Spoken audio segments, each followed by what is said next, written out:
Okay, so I'm making a video of this because I've written out the post, but I know a lot of people like video as opposed to written text, but you can read probably more detail in the post. But I realized the other day that it's roughly 27 years anniversary since I made one of the biggest decisions that I've ever made in my life that had a huge impact on my direction. And based on that decision and what happened ever since, I mean, I learned a lot about that.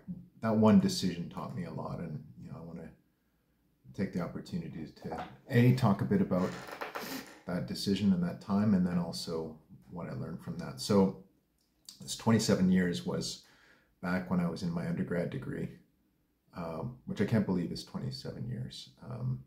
It's shocking. But I was in systems design engineering program at the University of Waterloo. Some of you who are seeing this, I was studying with, so hello, friends. And I had gone out there in '93. Tough program to get into, highly lauded, probably still is, at the time it was for sure. And I managed to get in and then get into it and get going. And I had a very successful go of it. I mean, it was hard, it wasn't easy, but I was learning a lot and getting great work experience, uncanny work experience, unbelievable opportunities for a kid who's like 19 years old, right? So and this, keep in mind, this is in the '90s, so this is at an era where technology is exploding, the IT revolution, if you will, is in full swing, and the web's just starting. So Microsoft was killing it, pre-Google and all that stuff. So we were in the center of it. We were the darlings of the university in a way, and I think people can attest to that. So I had wicked work terms. It was a co-op program. I was studying hard, making good friends at the university, and then getting great jobs and getting good cash to pay my way through university. Quickly becoming a pretty good, well-experienced systems engineer / controls engineer, robotics engineer, software. That's the stuff I worked on, and kept on getting good jobs in that area. But it wasn't really what I had intended on doing when I went out there. It wasn't my goal, but I just kind of went with the flow. You're young, you're getting opportunities.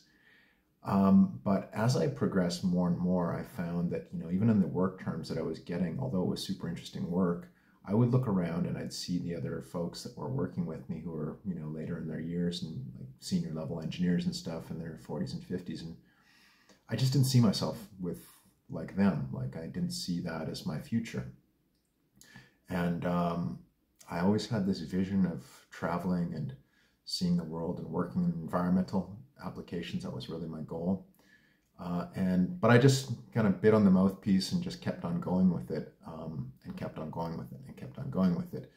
3 years into the degree, I made it past. There's this one epic term at systems, which is called 2B, which is where you get the hardest courses. It's the Weider course. So they call it 2B or not 2B. You get past that, you're good. You're gonna make it through. Did all that stuff, the hard stuff. But then I found after that, I was waiting for this like big epiphany to open me to stuff that I was super interested in. It didn't come. And I started to get really like low energy, and really down. And I was working a lot, like 14, 16-hour days. And I just felt like this life was passing by. I wasn't living the life I wanted to live. I wasn't going the direction I wanted to live. There we go. And it got so bad that I really was getting to a bad space, like my like heavy depression, like just low energy, depressed. I couldn't even get out of bed at one point in time. It was just so low energy, and like your body tells you stuff, and my body was telling me something. My body was saying like, hey, Dave, this might not be the right choice. So I was forced to stop and choose to take some time off, like take a year out. And it's a cohort year program, so if you take any time off, it's a year out. I did that, and it was difficult because I mean, you're experiencing great success, and the future's looking super bright. And, you know, a lot of people are saying you're crazy for doing this. Why are you doing this? And blah, blah, blah, blah, blah. But, you know, like, your body knows best, for one. And you're also, your close friends and family know best. And they knew that something was up with me. So I took that time off. And although albeit difficult, I just kind of chilled out for a bit. But that's when I had this kind of wide open slate. I said, man, I got to go and do something that I really want to do. I have the time to do what I want to do. I had some money saved up. So I looked around the world. I'm like, I got to go and experience what's out there. And I had this vision of what's waiting for me. And I looked at different places, like Southeast Asia was one place I looked at, and all kinds of places. But as I was looking at the map, like I've written in the text, it's like one place that jumped out at me was Central America. So particularly Guatemala, Nicaragua, El Salvador, Costa Rica, places like that, Honduras. And so I made the choice to go there and just lop off time. And I went there with certain objectives. I'm like, look, I want to go there and I want to learn about sustainable development, or development, like third world development, if you will. That was one of the things I was really interested in. I wanted to pick up another language, so Spanish. I wanted to become proficient in Spanish. And I wanted to go into the rainforest. So I wanted to really immerse myself in that world, both culturally and then biophysically, if you will. And I did. So I didn't really have a rough plan, but I had some objectives. So I bought a ticket and then just, you know, had some time. And I said, I'm going to be there for around probably 4 to 6 months. I think I had a return ticket for 6 months, something like that. And I went, and this was at a time where we didn't have, like, you know, phones to like send selfies back or whatever. You know what I mean? You couldn't communicate that easily. So you go. And I realized, I remember getting on the plane, not like I flew from Vancouver to, I think, LA, and then LA to Guatemala City. And I remember transferring onto the plane from in LA. I think it was LA, I'm pretty sure it was. And I got on this plane and no one was speaking English. It was most of the people going there, like 90% of them, if not more, were all speaking Spanish. And I'm like, oh my, okay, this is going to be a trip. So I went there and I arrived, and I dove right in. And it was, I'm telling you, it was such an eye-opening experience for me in many different ways. And it just kind of, you know, you just immerse yourself in a different world. In Guatemala particularly, I spent about 4 months in Guatemala. It's such a diverse country. It's amazing, right? If you haven't been, I would highly recommend it. And I went there, and so I spent the first bit in Antigua and Quetzaltenango doing Spanish, so immersion Spanish, living with a family just to get kind of proficient. And after that point in time, I just had this kind of my rough plan, and I just said, okay, I'm going to go here. I just mapped out different places. And one of the places that I mapped out, the one that I want to highlight in this, which was probably one of the most significant things I did there, was work at an orphanage. So a friend of mine had told me about an orphanage that was operating, and it actually started by Canadians originally, called Casa Guatemala. Originally was Casa Canada, and it's in the east part of Guatemala around Rio Dulce, so around the Caribbean side. I think roughly about 8 hours by bus from Guatemala City. So that was one of the things on my list. I was going to go do that. I want to go and just, you know, work at an orphanage. Like, how often do you get to do that? So I did that, and I remember I went to I'd written them beforehand, and you can basically sign up and register, and they approve you or whatever, and you have to be there for a minimum amount of time. So I went to the headquarters in Guatemala, got registered, and then went to the orphanage, traveled by bus, like then through the countryside with the wind blowing through the bus windows. It was just kind of exhilarating, really. Arrived at Rio Dulce, where they had a boat waiting, right? So you arrive, and there's me and another volunteer from England who were on that bus. We got there, and the boat was picking up supplies. So the orphanage itself is down the river. Rio Dulce is Sweet River, Rio Dulce. And so you have to go from Fronteras, which is where you get to this small little village, to the orphanage by boat. We hopped in the boat, and then we go ripping down the river, and we come up, and you'll see in the photos that I've posted there what it looks like. And you come around the bend, and you see this kind of, these buildings built on kind of stilts out onto the river, and that's one of them is their clinic. You know, there's another classroom building. And we come in around, and on the dock, as the boat is coming around the bend, you can see all these kids come running out, small kids, yelling and screaming, just throwing up their hands, yelling voluntario, voluntarios, meaning volunteers. So they were super excited to see new people coming, and one of which was me. So then right then I'm like, oh my God, this is going to be an experience. So I arrived, we got off the boat. These kids are just grabbing onto you, new people to, to play with or whatever. And so the first thing we did was just meet with the director and make sure everything was cool. And by that time I was speaking Spanish fairly well.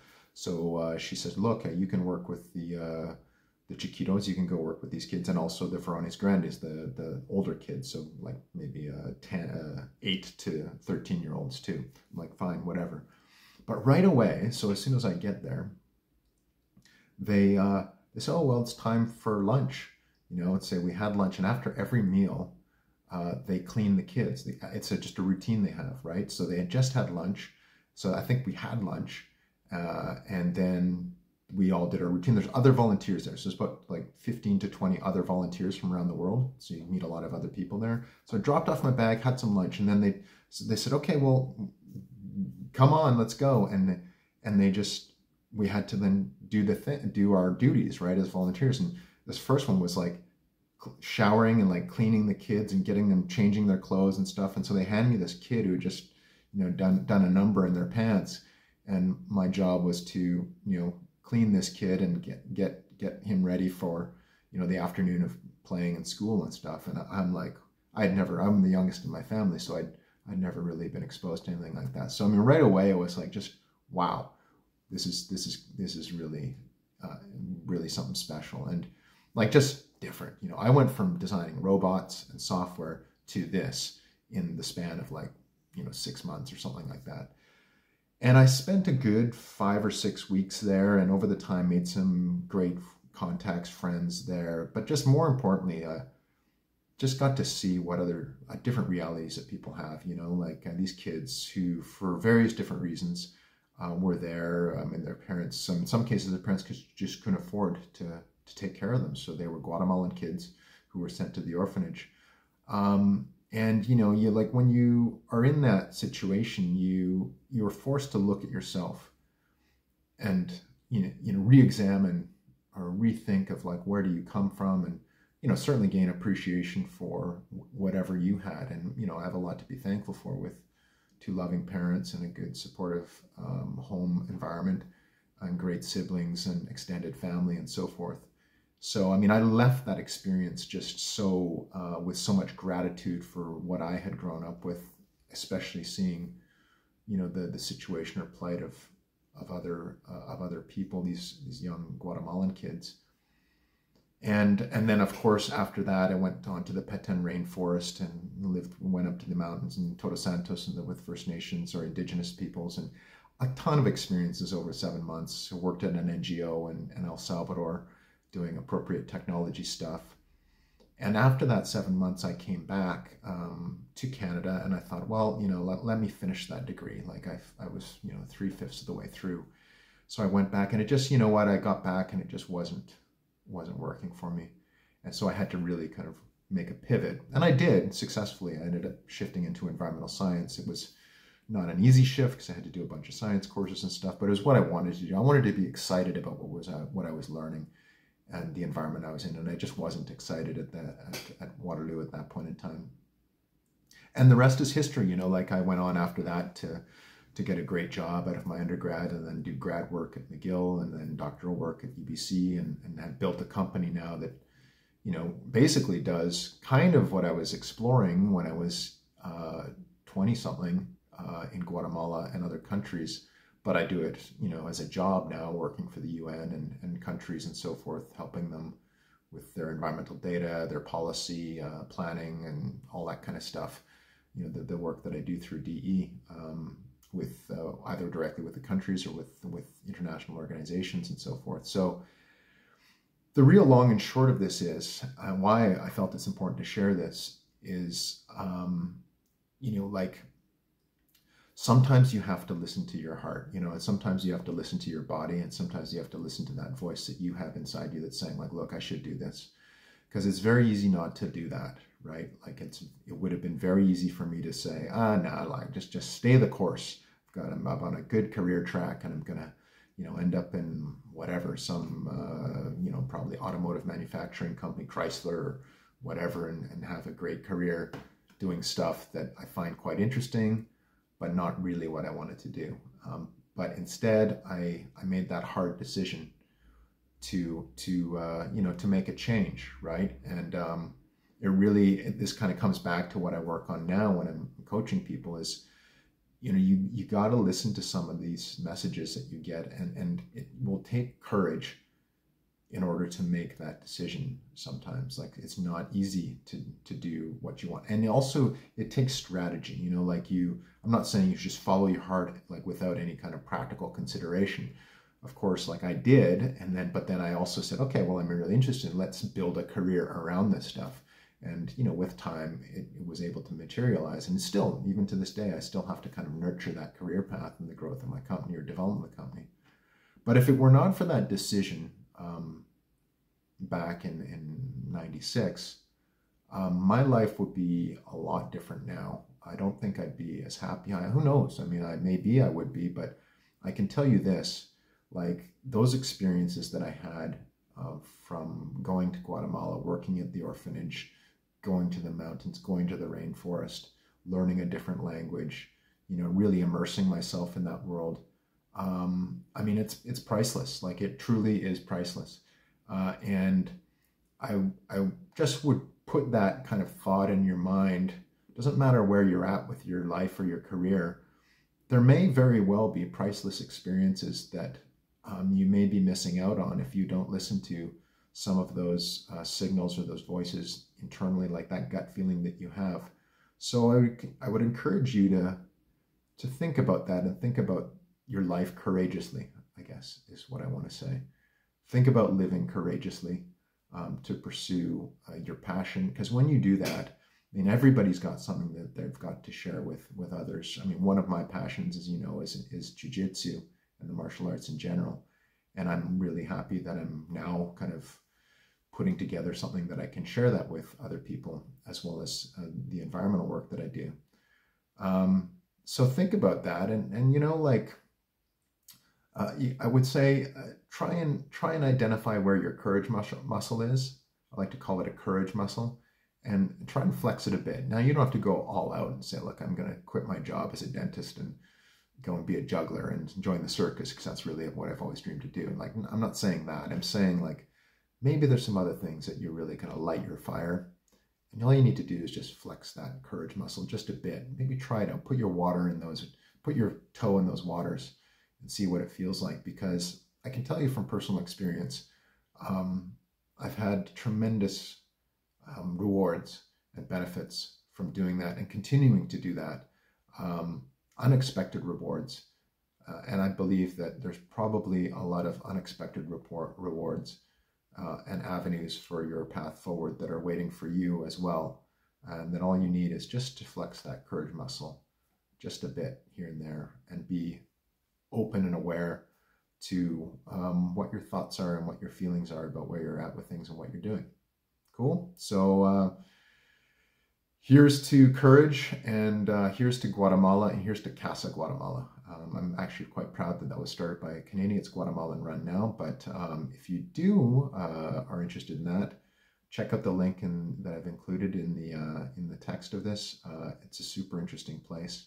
Probably changed a lot by now, but man, what a fantastic experience it was. So long vid, sorry, but hope that gets you thinking about something. I will be doing workshops coming up again. Did one before, and that might be an opportunity to look deeper into this stuff. All right. Thanks for listening. Take care, everybody.